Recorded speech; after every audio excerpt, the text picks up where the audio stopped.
Hello and welcome back to the Psych-Legal Pop Podcast. This is a podcast where we talk about popular culture through the lens of an attorney and a therapist. I'm the therapist, Tess Brigham. And I'm Brooke Brigham. I'm the attorney. And this week we're back with Sister Wives, Season 19, Episode 4, How the Mighty Have Fallen.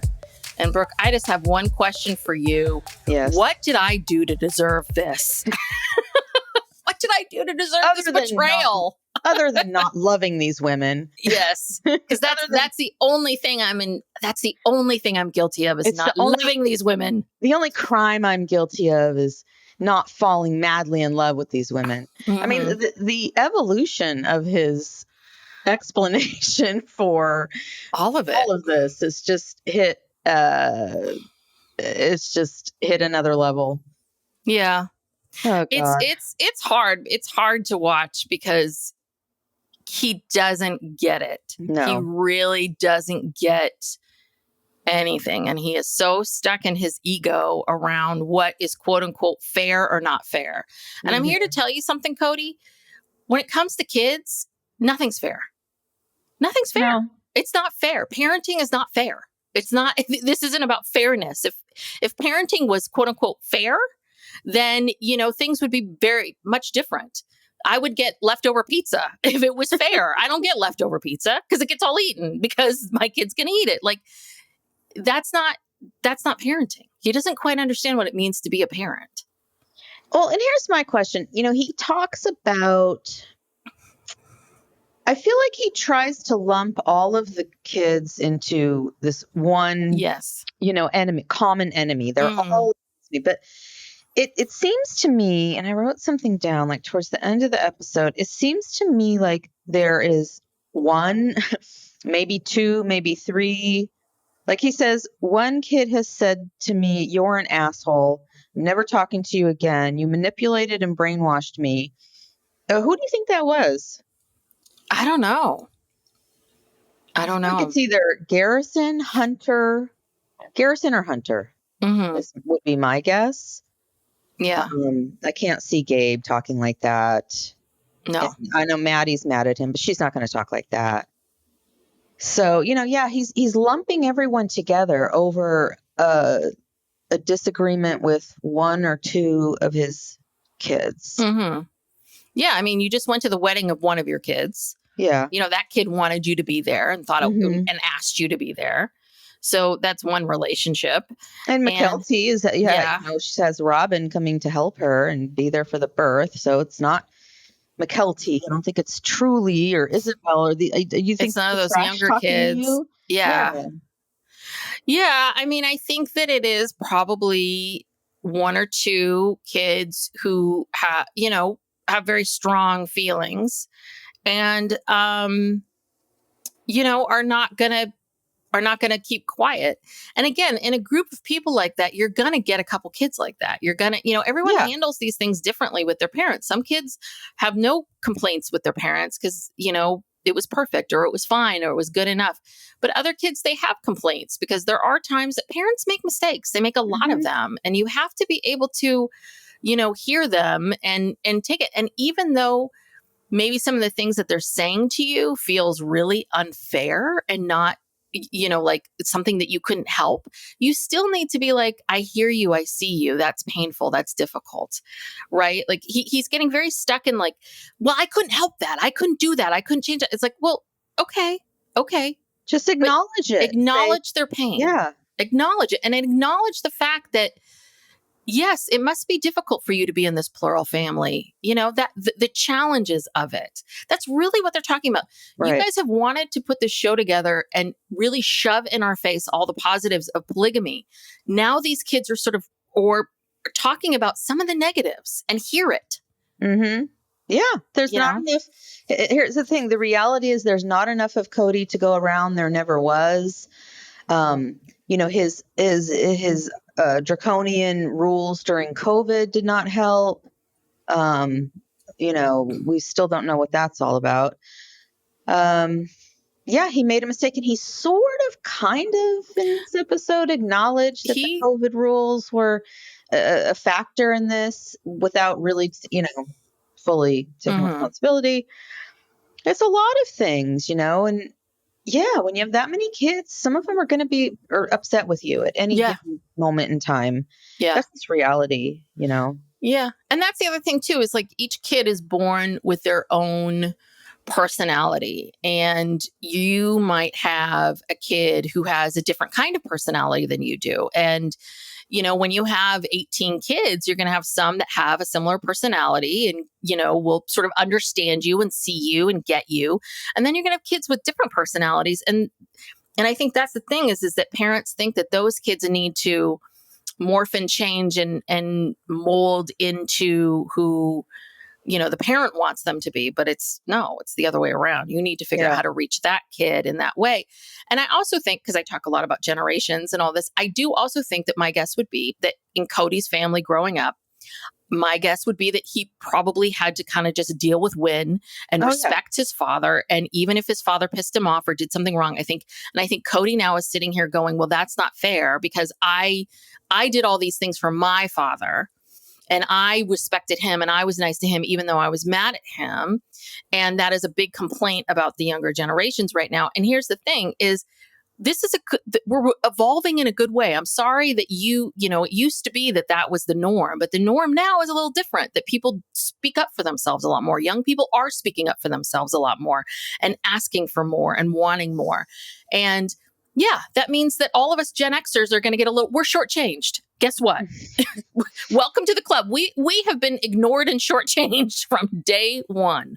So that's just how it is. I'm sorry. Yeah. I mean, Kody has always wanted everyone to just bend to his will and go with the flow. I mean, this is a man who thought that if he built this great big house, that all of his children and their spouses and their families would just come back and live there forever and live on this property.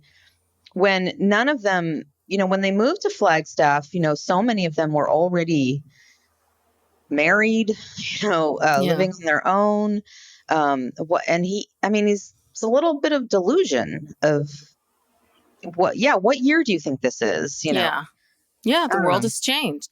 But it's that tit for tat thing that people get into. I see it all the time with these older generations when I go in and talk to them about embracing Gen Z.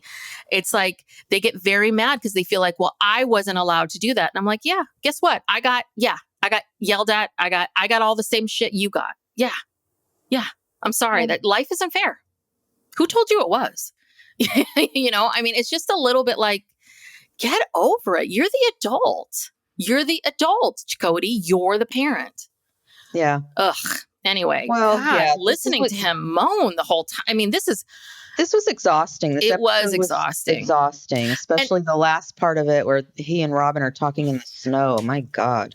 Well, and I think this is part of the problem of why maybe Puddle Monkey needed to. I understand they wanted to capture everything that was going on, but I think that I don't know if they have these strict schedules they have to adhere to for TLC, but it might have benefited them a little bit to have skipped all of this maybe and jumped ahead, because the problem is that we've seen Kody in the same attitude for about 3 seasons. And because we've been stuck in the last 2 years, it's like we need to see the next step for Kody. Because this is exhausting. Has he evolved? I don't know. Maybe he hasn't. I don't know. Maybe they're just like, there's no evolution. We got to just keep going. I know. Yeah. Excuse my voice. I woke up with this weird, it's really hot here. If you hear fans. Yes, it is. Excuse us. It is. It's 10 a.m. It's already 80 degrees. It's going to be like 95 degrees today. Yes. I slept with my window open because it was so hot. And now I'm feeling all I don't know, allergy central here. So yes. Apologize. Well, in Northern California, we are not set up for any kind of extreme weather at all. No, we are not. Well, we are very, very delicate people. Yes. Well, Tess just got air conditioning. I know. Got to experience yesterday. It was quite pleasant. I don't have air conditioning. It was the best money. I swear to God, Steve and I yesterday were like, this was the best money we ever spent. Even if you, because we needed to do all these upgrades on our house. And so we took the money from like, other places. We're like, even if we can't retire, we'll be comfortable. This air because we are much poorer now. But, yeah. But I'm in my office / shed that does not have air. Yeah. And so now I'm like panicked. I'm like, we got to get all this out. We gotta hurry up before we melt. Yeah. All right. We'll stop talking about the weather. Let's get going. Yes. So this episode starts out at Mckelty's house. It's the after the first night, the babies have been home. Do you think it's irresponsible for these people to let someone with a C-section go home the next day? Isn't there a minimum of 3 to 4 days? You were in the hospital you ended up being in the hospital for a full week with Layla. Before and after, yeah. Because it took 4 days for them to realize that Layla was huge and wasn't coming out. And then they finally gave you the C-section, and then you needed 3 or 4 days after that. Well, right? I could have gone home.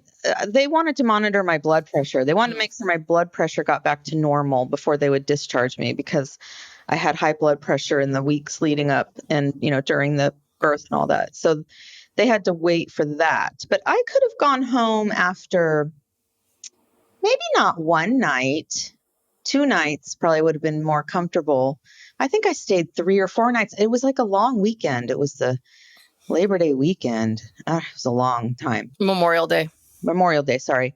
But anyway, I feel like she could have used another night at the hospital. Yeah, or at least some drugs or something. I mean, God, that sounds awful.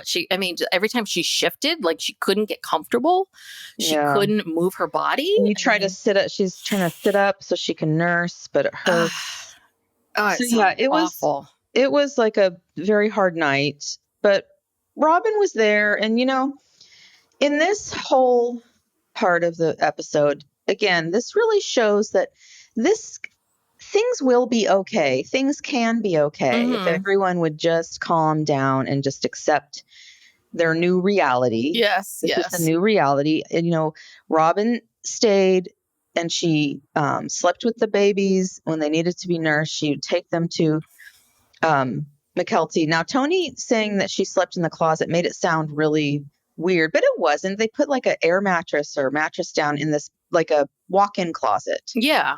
And that to me she said it was more comfortable than the couch. And couches are not comfortable to sleep on. That looked way more comfortable than a couch. So I understand that. It's not weird. But that was very nice of her. Mm-hmm. You know? Well, I did not, having a night nurse. Every person I've ever talked to who had a night nurse said it was like the best money they ever spent. It was like very expensive, but worth every penny.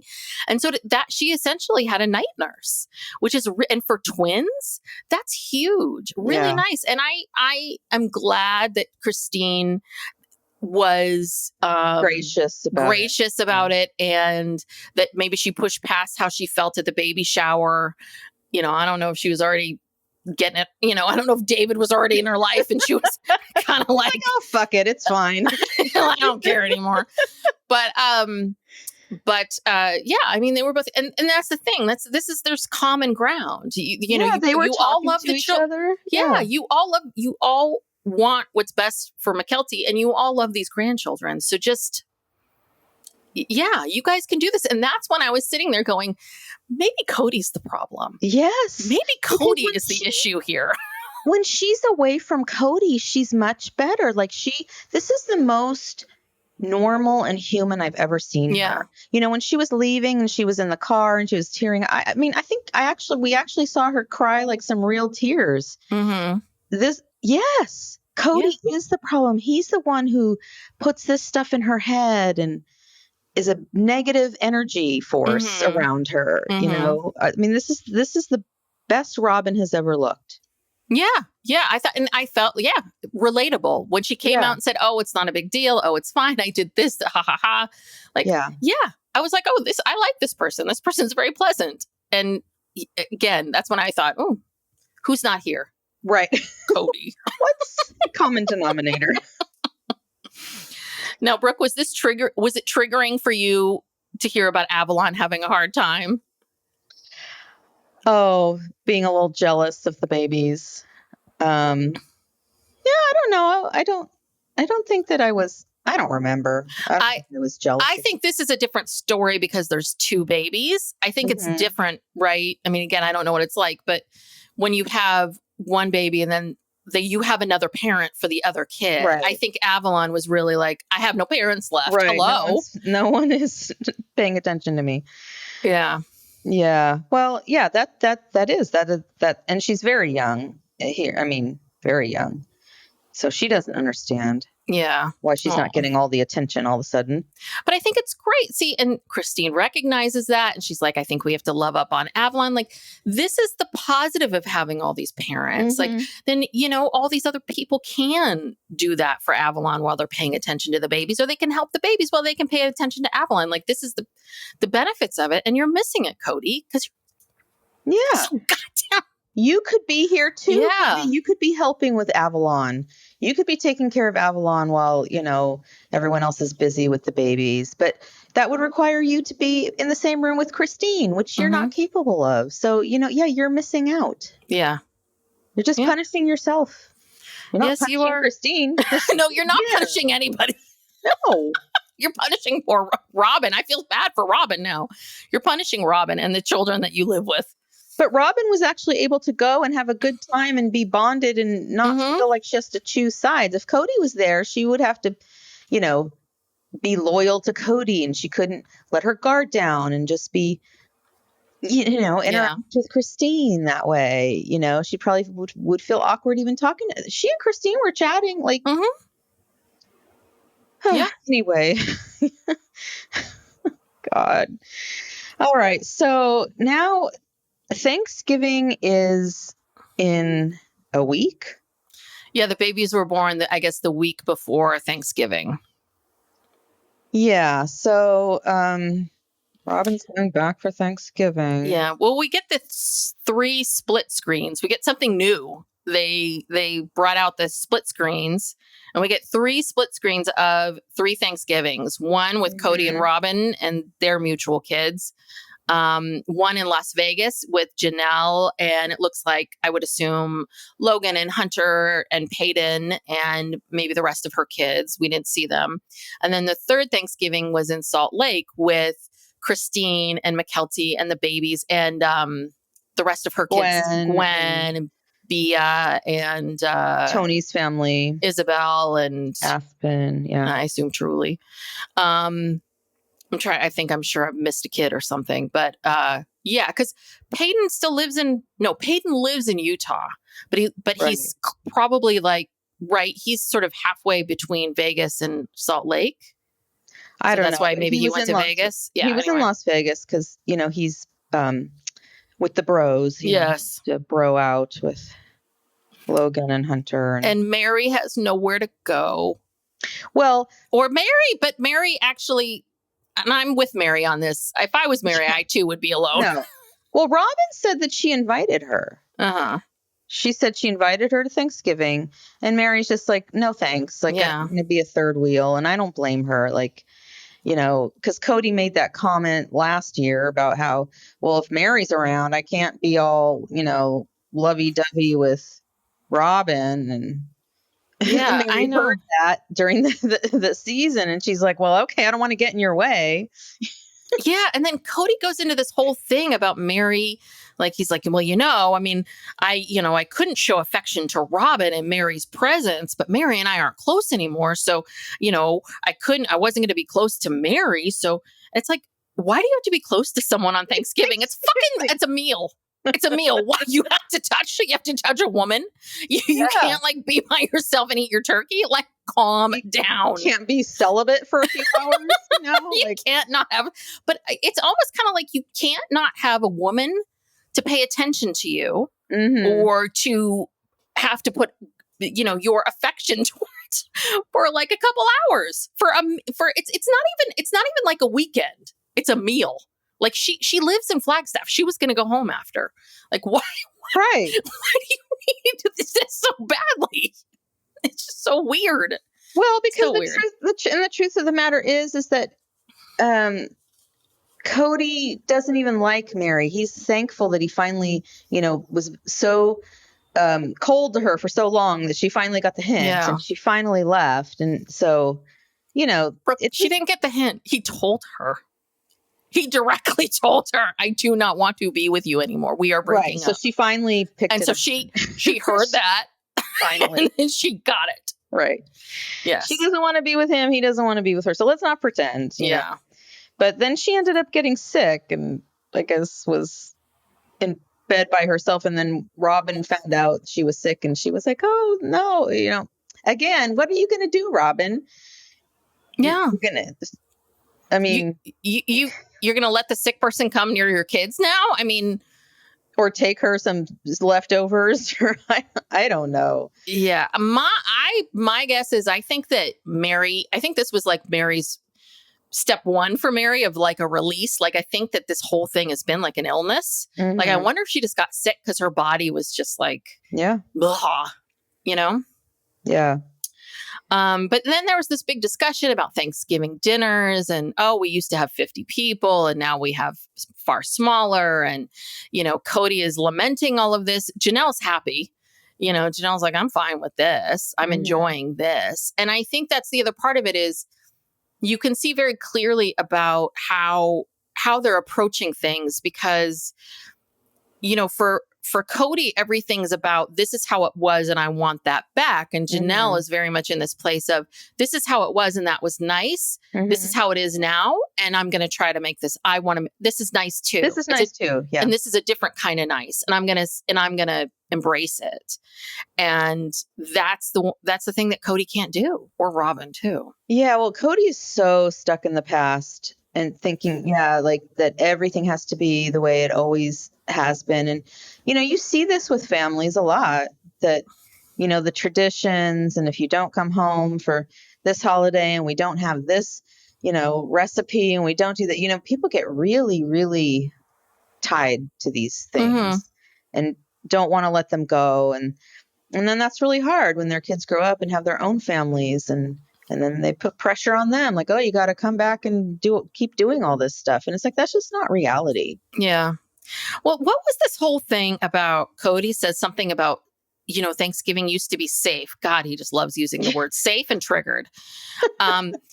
So he said that Thanksgiving used to be safe because there was mutual respect. 10 years ago, it was safe for him, but not for his wives, not because of him, but because of each other. Oh, because they would have disagreements at these or not get along at these. I have no idea. This is what he said. It was just a little bit like, wait a minute. Because it felt a little bit like he was kicking the ball around of blame. Right. Like, who's to blame? It's not him. So I'm going to kick it over here now. And so now Thanksgiving isn't right because we're not all together. And we're not all together because, is it now you're saying because it wasn't safe? Safe for who? Safe for each other? It kind of felt to me like, hey, I was fine with Thanksgiving 10 years ago. It was these women that weren't happy and they weren't happy with each other. And I'm like, says who? Yeah, we saw them all work together to do that big Thanksgiving. Mm-hmm. I don't know what was going on behind the scenes. But, when Kody says it's not safe, that's code for I don't want to go around any of these people because someone might call me out. Mm-hmm. Someone might confront me. Someone might, disrespect me and say something to me and trigger me. So he doesn't want to go anywhere where there's a remote possibility of that happening. Mm-hmm. So that's why he stays in his little bubble with Robyn and her kids, because that's safe. He knows no one's going to call him out there. Oh, God, no. Everyone's going to. No one's not allowed to have an opinion there. No, I mean, they're just a tight little bubble. Yeah. Well, I wonder if those kids get to decide dark meat, light meat. I mean, do you get to make those kind of decisions? Sweet potatoes, regular potatoes? Yeah. Well, he did offer. Yeah, he was, offer the drumstick to Ariella. And then Mary. So Mary says she's going to be going at it alone, and she hasn't told Janelle or Christine what's going on, because she doesn't feel like she has to or needs to. So yeah, and Christine even says something about how she has no idea what's going on with Mary. She hasn't talked to her. She hasn't heard anything. She doesn't know. It's like, wow, this is really telling. Yeah. And then we get the infamous scene. We get the black screen that says, before cameras arrived, Kody and Robyn got into, I don't think they said big fight. They said heated exchange. And Kody, before it escalates, had to go for a drive. And this was the longest, most like draining scene. It was almost all the whole episode. It was a big chunk of it. At least half of it. But the argument really is about Robyn upset that Kody isn't reaching out to his kids. That's the big argument. But this whole thing, we were talking about this a little bit before we started recording, because even I am such a, I don't know, is it Pollyanna? I am so like, no, people wouldn't lie and make stuff up. No, they wouldn't. But even I, at the beginning of the scene, felt like it was very staged, very much like, because he comes barreling in the car, parks, she comes running down, and it was like, okay, yet again, we have to do this outside. Yeah, we can't come in your home. God forbid, it's freezing. You guys, it's very obviously cold. So if this is quote unquote supposed to be real life, you probably wouldn't have this conversation outside in the freezing cold. You would do it in your home, I would think. But it felt very forced and very fake, as if the two of them, I felt like they both had an agenda of what they wanted us to hear. But I think somewhere midway through the fight in this conversation, I think things started to get a little real.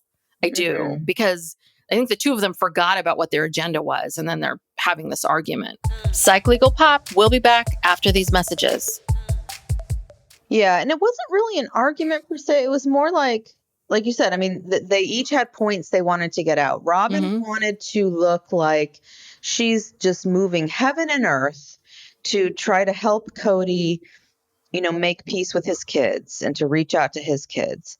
And then on the other hand, Kody's message is, I've tried to reach out, and I've been met with all of this, and betrayal.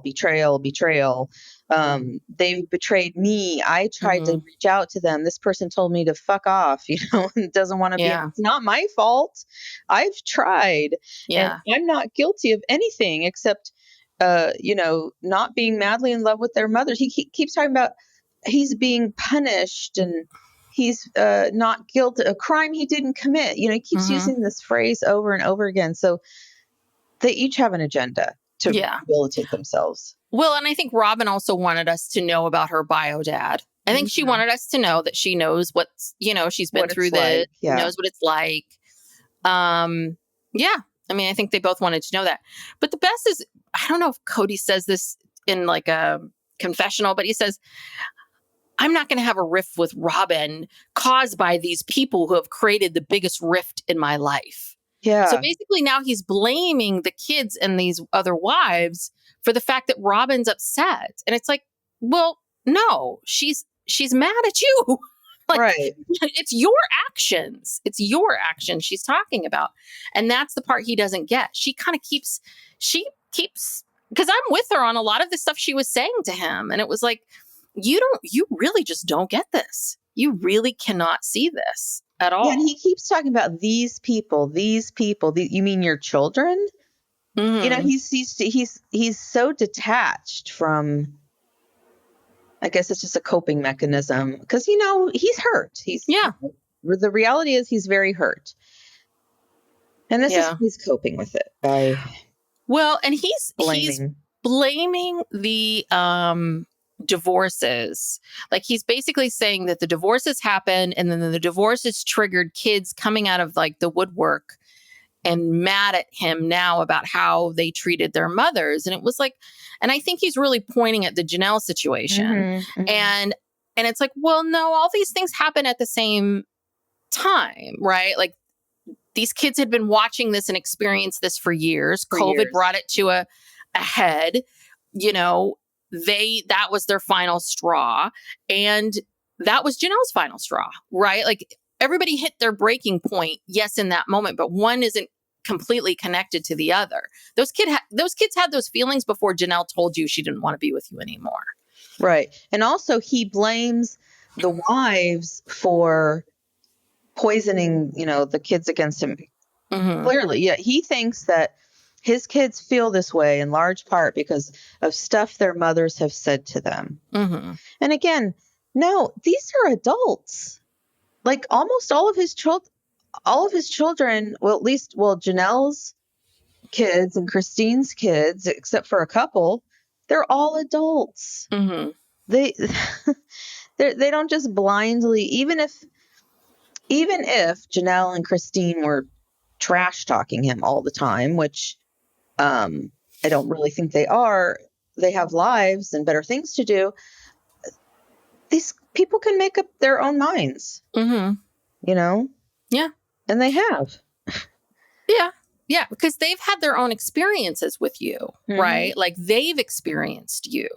This isn't just you own later that the fight with the boys, you wanting to kick out the boys, that had nothing to do with Janelle and anything Janelle ever said to them about Mm-hmm. you and all of it. He finally admits that like not going to Isabel's surgery and saying the boys should be kicked out was a mistake. Mm-hmm. Okay, well there's a little bit of progress. Okay.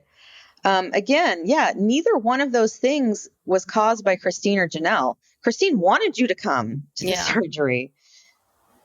Janelle wanted to try to, support her children and yeah.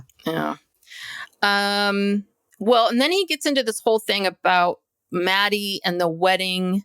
He said after the wedding, during the wedding, everyone's trash talking him.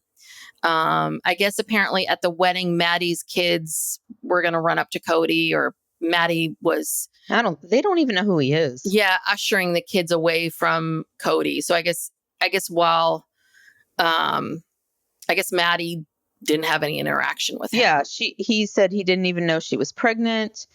She wouldn't let him talk to her kids. The last time he saw Evie was when she was born, when she was a baby. She doesn't even know who he is. So it's not like Maddie is stopping her kids from, oh, there's grandpa. Oh, no. They don't even know who this guy is. And that's what Janelle was explaining. She was just like, listen, she's not okay with you popping in and out of this kid's life. And that's not okay. Which, interesting, is the same issue Robyn has with her bio dad. Mm-hmm. Mm. Oh. Yeah, like this is what a shocker idea. that maybe that, and we see how Robyn is today with having this bio dad that pops in and out of her life. And now she's, it's affected her entire life. And so maybe, Maddie wants to protect her children from that. She doesn't want her children to go through that. But Kody, as usual, is blaming Maddie for moving her children to another coast when he has work and a life in Flagstaff. Well, he was saying she moved everything. And so how could she possibly be mad at me for not visiting all the time? And it's a little bit like, well, Janelle seems to make it out there a lot. Right. And I know you have another family. I understand, quote unquote, you have another family. He's like, work? What work? Doing your cameos? You can do those anywhere. I mean, that's the other part of it too, is I think the other layer of all of this is something that no one's speaking to, which is Kody doesn't really have a job. Do you know what I mean? It's like, it's a little bit, if he had a 60-hour-a-week job, I think I'd give him a lot more empathy with some of this stuff of like, yeah, it would be really hard for you, but you could at least go out there once a year at the very least and call and FaceTime and some of those things. But you don't have a job. Like you have, like being a parent and being this father of this large family is kind of the only thing you have to do. That's it. Yeah. And well, again, he expects everyone to come to him. He expects Maddie to schlep all these kids out to Flagstaff to see him and be with him. And again, that's just not how it works. He can afford to go visit his kids in other states at least once or twice a year or so, at least. I mean, if he has money to buy all that art and, do all this other stuff, then he can buy a plane ticket. Or you can FaceTime. Yeah. This question, because I was just on this podcast called Bite Your Tongue. It's all for parents of adult kids. And they were asking me a bunch of questions. And one of the questions was about this same thing of like, you have grandchildren on the other coast, like I want to be close to them. And I'll say to these, the grandparents all the time, I'm like, physically visiting isn't the only way to be close to somebody, right? Like, write them letters, send them cards. You don't have to spend money. It's time and effort. Get on a FaceTime, build a relationship with this child outside of the parent. But everyone is so focused on, you need to physically be here right now. It's like, you know what? We have all this technology now that makes it kind of easy for people to stay close. Yeah. So I whatever. Yeah. Well, he's so stuck. He's so stuck. He's saying his kids are purposefully leaving him out of their lives to punish him for a crime he didn't commit, blah, blah, blah. Because his only crime is not being madly in love with their mothers. That's his only crime. Yeah. One of the mothers that you're later in the season going to ask if she'll stick around. Janelle, right? Can we make it work? Well, you just said that you don't love her. Right. Who is it, Kody? Right. Anyway. Yeah. So, but then he makes this big declaration about how the family was killed by gossip. And then Janelle comes in and she's like, Kody was the biggest gossip. He gossiped all the time. I think Janelle's really enjoying throwing Kody under the bus. She really is. Yeah. She said that he would gossip all the time about Mary and Christine, but not Robyn. Didn't say anything about Robyn. Yeah. Killed by gossip. Death by gossip. Yes. I mean, it's like, have you ever heard anything? So his big thing was like, I'm going to love those children who will allow me to love them, which I'm going to tell you translates into, I will love the children that don't challenge me.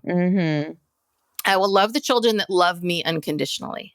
Right. No matter what I do or say. Yeah. And they'll do all the work and I'll just be here and they'll just have to, do all the work and they'll have to come around me.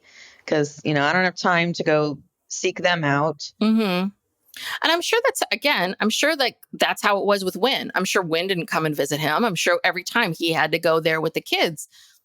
Again. Okay.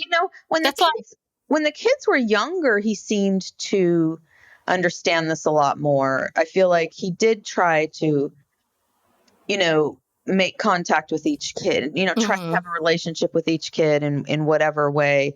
But it's like, as soon as they become adults and he loses that control over them, it's like, he doesn't know what to do. He doesn't know.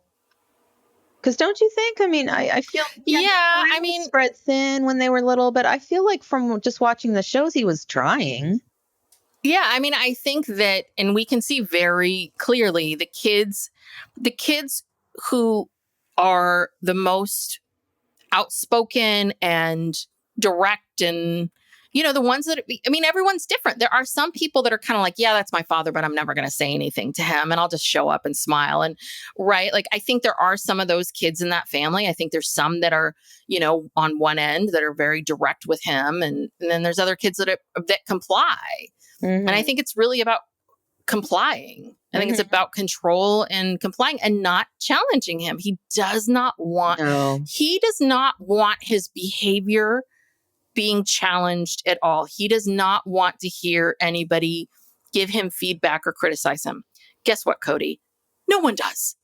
None of us do. We all want to be a bop through life and tell everybody else what they're doing wrong. And it's really hard to hear it. It's hard to hear. And and we get resistant with it. We push away. And then you kind of have to stop and, think about it for a while. And it's challenging, but that's life. Like it's about it's like learning how to be a better person, and you have to have feedback.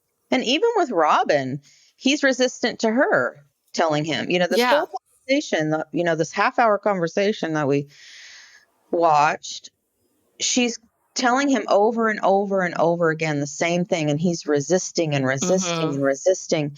And ultimately, at the end of the conversation, he really hasn't taken all of this in. No. He says something to the effect of, well, I need some time. I need time to just grieve my grievances, and then maybe I'll think about trying to reach out to my kids. I mean, she just wasted her breath. Yeah. Yeah. And on this level, I really feel for her because it obviously is very painful. And to have to hear her, how her bio dad never bothering to take the time and effort to come and visit and, none of that stuff, like that's hard for her. And I do believe it's very real when she turned to him and said, I am losing respect for you. Like, you're giving me the ick, Kody. Like, I'm getting the ick from you. And as I learned on Love is Blind, once you get the ick, you don't go back. Can't get rid of it. You can't get rid of it. So that's the thing, is that she's starting to kind of like, ooh, ugh. Yeah, he literally says that he's not abandoning his children. They have betrayed him. Mm-hmm. Yes, they've betrayed him. They have betrayed him. And, he says, one of them said he's a piece of trash. I don't know who that was. Maybe the same person who called him an asshole. I really want to please start naming names. Again, sadly, I think it's Garrison. I do too. That just really triggers me. Like, I know. Oh God, like this is what's happening?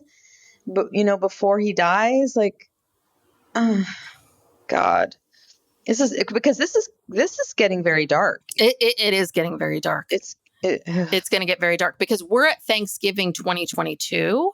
Mm-hmm. It's been he died like 6 months ago. So the beginning of 2024. 2024. Okay. So we're like a year and a half out. Yeah. And I can't, and this is the other thing. This is the part of me that makes me have empathy for Kody and really feel for him is I can't imagine how he feels now. Yeah. I mean, the guilt he must feel. I don't know if he could ever admit it.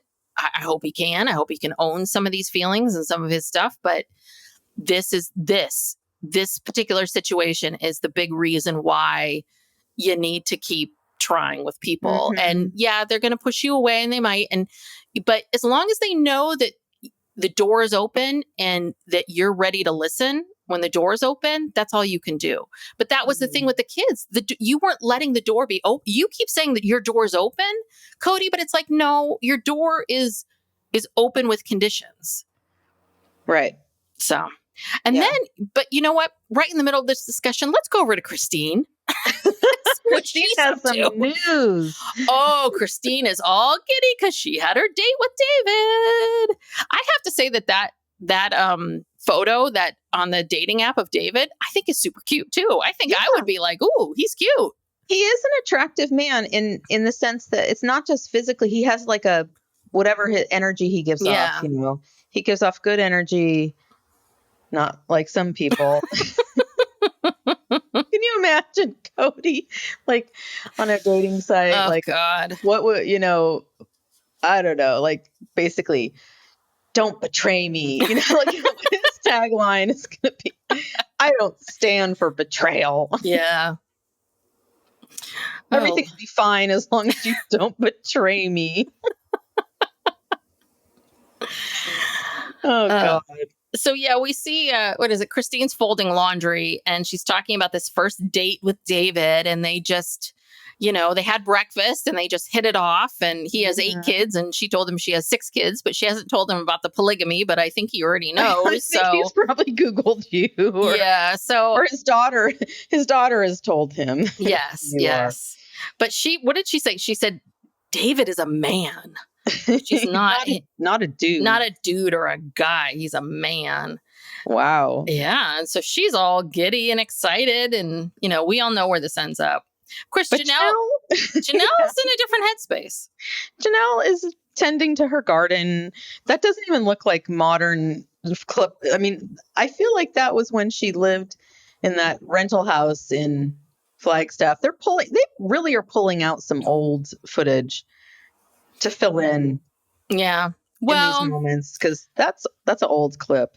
Because Janelle's like, listen, I'll film myself at Thanksgiving and I'll do these interviews, but that's it. Because we don't see her doing anything else. We really don't. We just see interviews with her. And old clips of stuff. And old clips. But she did say something because she said why she's not interested in dating, because Kody was a lot. Mm-hmm. He was complicated. Mm-hmm. And he's like a roller coaster, which ironically were Robyn's. Didn't she say that was Robyn's words for him? Emotional roller coaster? No, he just roller coaster. Oh, yeah, maybe. I don't know. I thought she said that Robyn described him that way, but yeah, that's what he is. He's a roller coaster. Yeah, he's been a lot from day one. I mean, I think that's how it's always been. I think he's always been a lot. And I think he's always been up and down and difficult. And I think these women got like a small taste of him every few days, and that was enough for them. Right. And I think they were like what Janelle was saying. We were very committed to being one family, of making that one family work. And I think that commitment to that, coupled with the fact they didn't have to deal with him all the time, worked. Yeah. But yeah, so she just wants to do her own thing, which I understand. Yeah. And then we're back to the fight. And what did I do to deserve this? And I'll only have time for those kids so that it'll be nice to me. I mean, it's like, I wrote down, Kody is a baby. He's like a little baby man. He's just repeating, he has said the same thing over and over and over. Didn't love your mother. That's what this is all about. Doesn't know where the hate for Robyn came from. He's not going to engage people in that. Again, that's why it's not safe to go around these people, because they might question him. Well, I love the colluding. I love these words he's using. Colluding against me. And I'm thinking to myself, how is it that your kids talking to each other about you, how is that any different than what you're doing right now? Right. Like, you're talking about them. You're mad that you're claiming that Maddie's this gossip and that she's the one doing this. It's like, no, gossip's very different. Like, and yeah, on some level, families do gossip about each other. And if you want to call it gossip, it's that. I think it's just a little bit of, hey, do you see, you're a big family. People want to know what's going on with people, and they'll tell you. When you're talking about your family dynamic or what's going on in your family or struggles, that's not gossip. Gossip is like, oh my God, I went out with Tess the other night. She got so wasted and she was up on dancing on the whatever. I don't know. Like, that's more of spreading gossip that doesn't need to be spread. Right. Like people who needs to know that? Our parents don't need to know that, know. No, they're talking about their family relationships. That's gossip. Yeah. And then, Robyn says to him, she says, have you been trying to communicate with them? Like she doesn't already know the answer. And he says, well, yeah, I've tried to, I've reached out to Maddie, to Gabe. And then he says, Hunter. And then he says, total contempt. I guess about Hunter. So again, Hunter could be in the running for calling him an asshole or saying you ruined my life or whatever he says. And yeah, he keeps going on about these people. What did I do to deserve this? What did I do wrong? Total betrayal. Being fed lies from their mothers. I mean, just over and over and over. Yeah. All they have to do is pick up the phone and call me. Okay. And I think the thing is that I think we're seeing something about Kody and Robyn's dynamic, which is, or maybe she doesn't understand this, because what Robyn's telling him is sort of half the equation. She keeps saying to him, you need to keep trying, you need to keep reaching out, you're all of that. But she's not saying to him the other part of it, which is, listen, pal, you got to put your ego and hurt aside for a second and try to see something from their point of view. Try. And I think she keeps bringing in her own relationship with her father to try to get him to see that. But she, I think, needs to be really blunt with him and say, listen, this is how your kid sees you, whether that is the truth or not. Right. So, okay, you got to work with that. Not how you want it to be, but how it is. Right. Again, I don't think Kody really wants to talk to these kids because he doesn't want to hear it. Yeah. Because in order to heal this rift, they are going to have to be able to say how they feel and say their piece. And he does not want to hear that. Nope. He will only indulge if they call him up and say, gosh, Dad, I miss you so much. I'm sorry. Can we, start over and just sweep everything under the rug? That's the only way he's willing to go forward. Yeah. So. Yeah. And then pretty much the rest is just Kody admitting those 2 mistakes he made during COVID. And then just a lot of being triggered. Triggered. I'm triggered. Yeah. I'm worried about being triggered. Yes. And he says he's lost his religion. Yes. Whatever that means. He's lost his religion. He can't get on his knees and pray. He's heartbroken. Yeah. He is, the collusion, and Robyn's saying, they're hurting. He needs to camp out on their doorstep. And he's like, I'm not camping on anyone's doorstep. And then he's like, I need space. This is how he ends this whole thing, is that he says, I have been so hurt by all of this, and I am so triggered. Yeah, he says he's so triggered. He's worried that if he talks to one of his kids, he'll be triggered by an accusation. double trigger. Okay. Yes. And he doesn't have the bandwidth for that. Yes. Yes. He's too bitter. Yeah. Yeah. All of this hurt. Oh, and then they says all of this hurt has hurt us, talking about him and Robyn more than it's hurt them. And Robyn's like, yeah, thank you for saying that.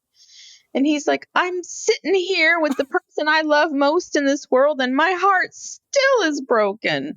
I mean, the level of like drama acting at the end of this, it was just, what he's like, remember, these were our final lines, Robyn. This is how we're supposed to wrap this up. Bring it home. Wrap it up. Wrap it up. We got to get the scene. I'm freezing. My toes are frozen. Yeah. It's time to wrap it up. I'm cold. My nose is like running. I've got 15 cameos to do. I got to go. Yeah. And so Robyn says, just promise me you'll keep trying just a little bit until you're ready. And he's like, okay, a little bit.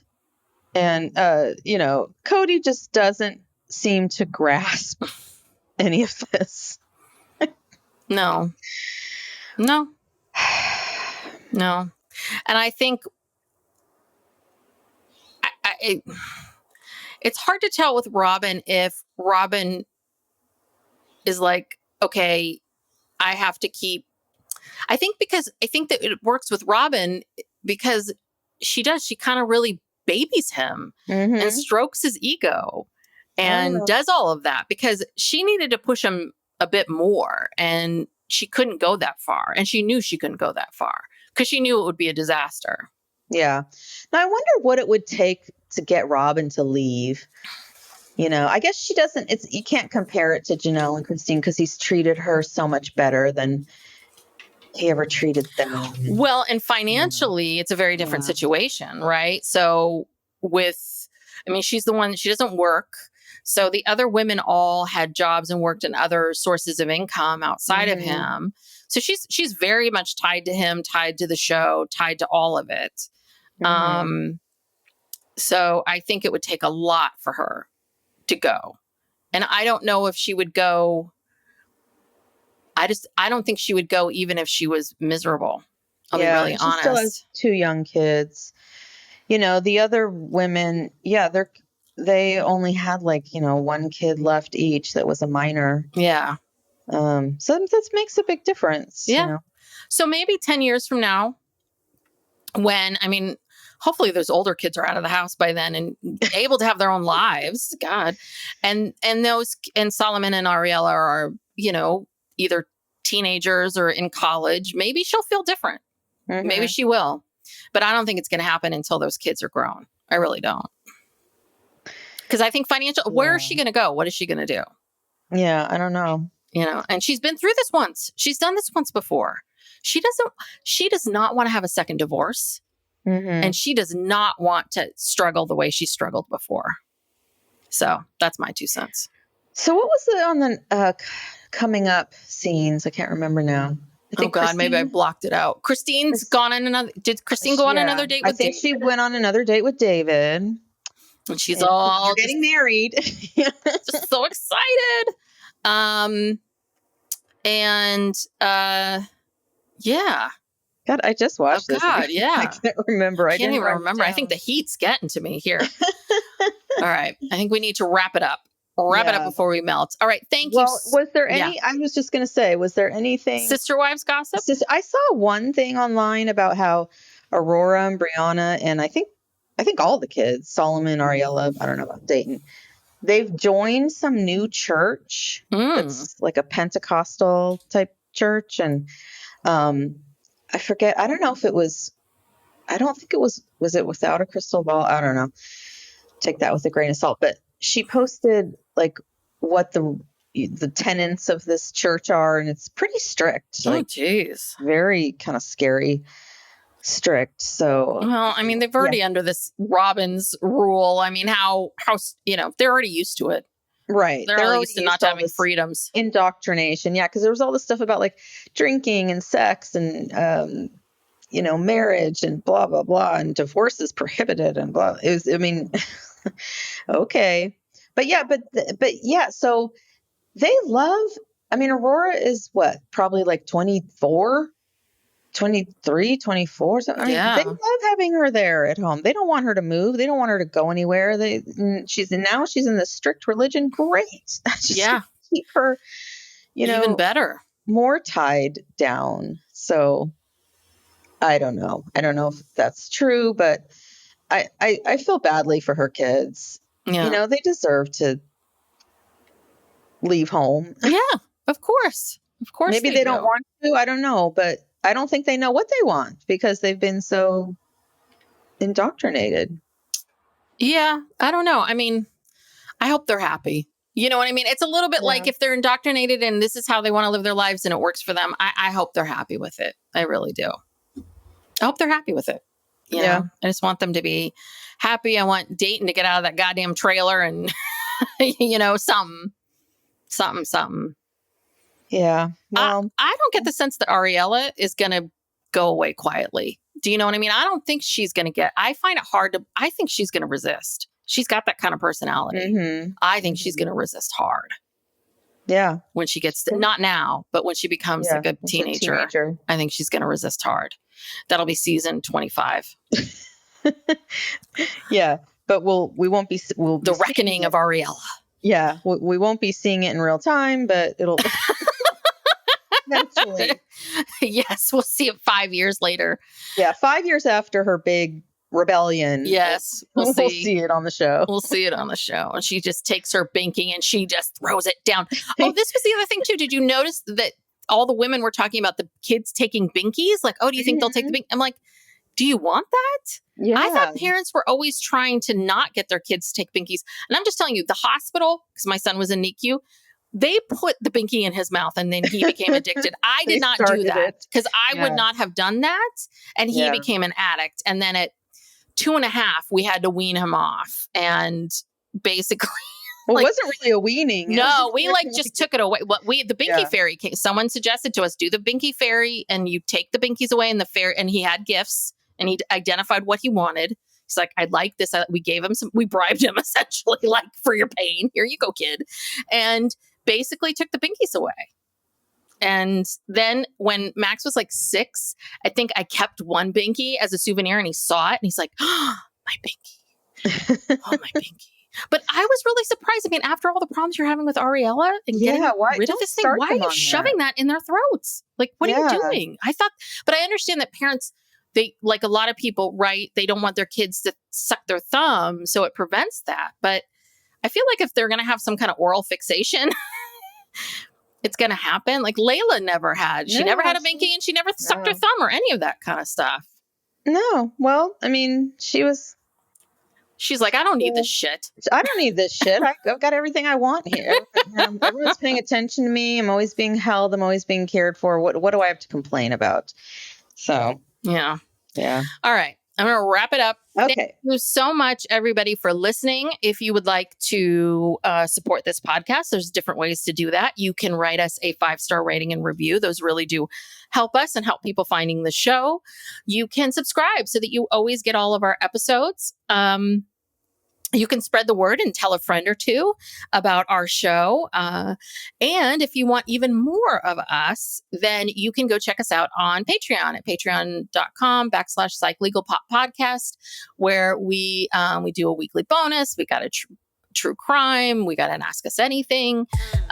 So come join us over there for more content. And yeah, we'll see you all next time. We're doing Love is Blind right now on Thursdays. So if you are a fan of that show, check out our Thursday show, Love is Blind. All right. See you next time. Bye.